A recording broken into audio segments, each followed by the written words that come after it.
জানেন কি, এই মন্দিরে উপস্থিত মূর্তি থেকে মা দুর্গা বাইরে বেরিয়ে ঘোরেন। আর এই কথা মন্দিরের পূজারী নিজেই বলেছেন। এই মন্দিরটি এখানে পাহাড়ে অবস্থিত, আর এখানে পৌঁছাতে অনেক বিপজ্জনক রাস্তা পার করতে হয়, আর তার সাথে অনেকগুলি সিঁড়ি দিয়েও যেতে হয়।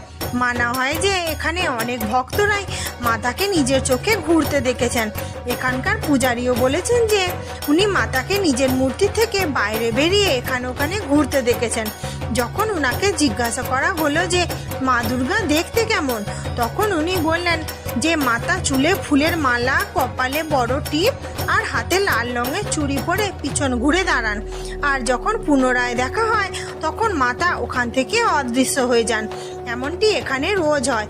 এই মন্দিরটি ছত্তিশগড়ে অবস্থিত, আর এই মন্দিরটির নাম হলো মহিষাসুর মর্দিনী মন্দির। আমার ভিডিওটি যদি ভালো লাগে, লাইক, শেয়ার, কমেন্ট আর সাবস্ক্রাইব।